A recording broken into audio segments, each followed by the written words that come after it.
You've heard about Kobe. You've heard about his relentless work ethic, his killer mentality, and of course his legendary feud with Shaq. But what about the other side? What about the man, the myth, the giant? What about the 7'1", 325-pound wrecking ball who broke backboards, dominated the paint like Thanos collecting infinity stones, and somehow managed to become a pop culture icon while still playing in the NBA? Let's be real, Shaquille O'Neal wasn't just a great basketball player, he was a force of nature. When he was at his best, there was literally nothing anyone could do to stop him. But how good was he really? Did his size just make him unstoppable? Was he actually skilled, or was he just dunking on people because he was bigger than everyone else? And of course, we have to talk about his free throws. Because let's be honest, watching Shaq at the free throw line was like watching a baby giraffe trying to walk for the first time.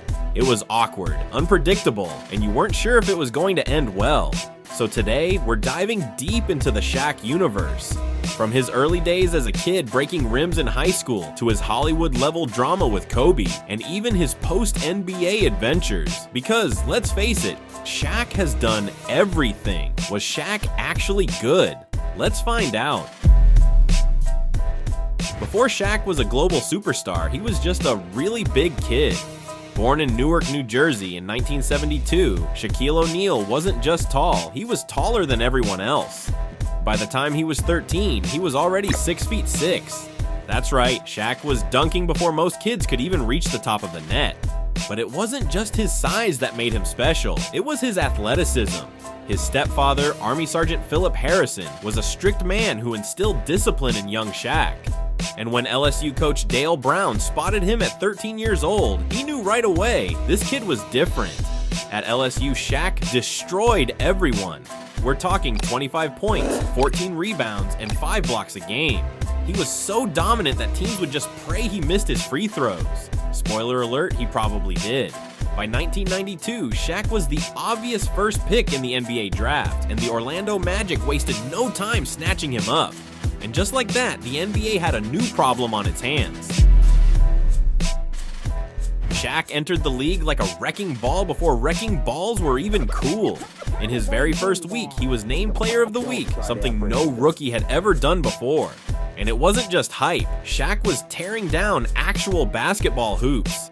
He dunked so hard he broke backboards. Twice.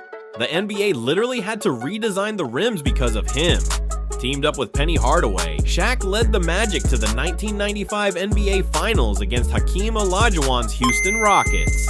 And well, Shaq got a reality check. Hakeem cooked him. The Magic got swept. Shaq was great, but he wasn't there yet. And the losses started to sting. But the real problem? Money. Shaq wanted a big contract, and Orlando wasn't giving him what he wanted. So in 1996, he did what any rational person would do. He packed his bags and moved to Los Angeles to become a superstar. And let's be honest, Shaq in Hollywood? That had to happen. If Shaq was dominant in Orlando, he'd have become a god in Los Angeles. Teaming up with a young, fiery Kobe Bryant and under the guidance of Phil Jackson, Shaq went on a rampage. From 2000 to 2002, the Lakers won 3 straight championships, and Shaq, he was unfair. In the playoffs during that stretch, he averaged 30 points, 15 rebounds, and 3 blocks. He bullied teams.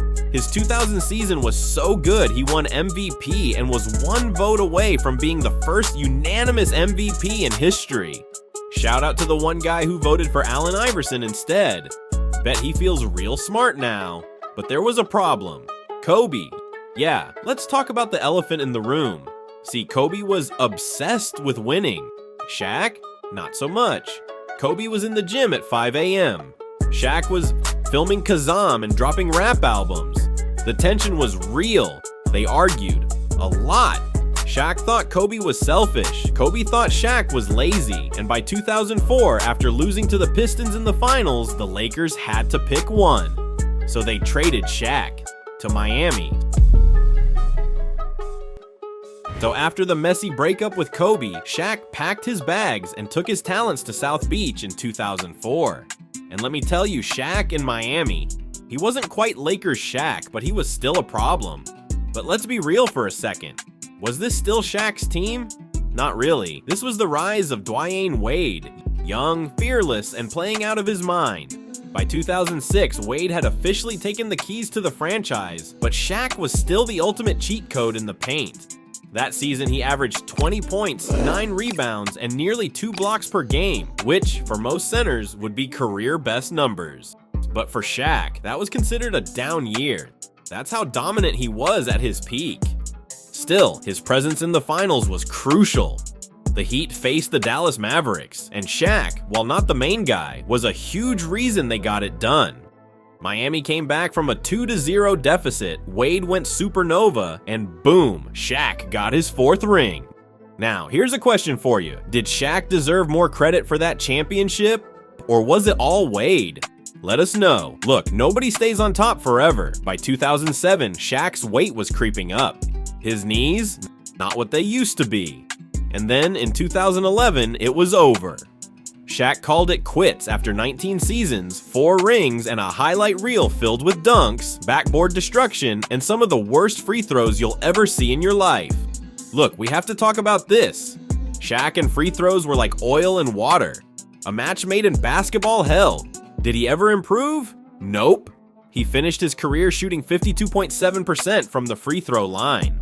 That's worse than some people's field goal percentage.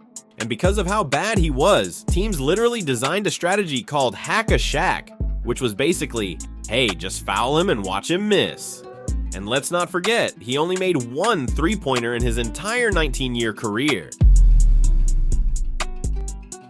So was Shaq actually good? The answer, hell yes. But he was also frustrating. He could have been even better if he worked as hard as Kobe. He could have won more championships. He could have actually practiced free throws. But hey, let's not get greedy. The man already won 4 rings, 3 finals MVPs, and broke backboards like they were made of peanut brittle. But even with his flaws, Shaq was one of one. His mix of size, skill, and personality made him more than just a basketball player. He's a businessman. He owns or has invested in a diverse portfolio of businesses, including franchises like Papa John's, Krispy Kreme, Auntie Anne's, and Big Chicken, as well as fitness centers and car washes. The dude is stacking money even in retirement. A DJ, an actor, a sheriff's deputy, a guy who buys people's groceries randomly. He tips waiters thousands of dollars. He once bought a stranger an engagement ring just because. Shaq isn't just a player, he's a living, walking brand. And that's why, despite the bad free throws, the drama, and the fact that he only made 1 3-pointer, Shaq is one of the greatest to ever play the game. Period. Shaquille O'Neal wasn't just a basketball player, he was a spectacle. He was dominant, hilarious, and unpredictable. And even though his career had its fair share of what-ifs, one thing's for sure, there will never be another Shaq. So what do you think? Was Shaq as great as he could have been? Or did he leave something on the table? Let us know in the comments down below. Please leave a like on the video and subscribe to our channel for more amazing NBA stories. And click on this video if you missed the Kobe Bryant story.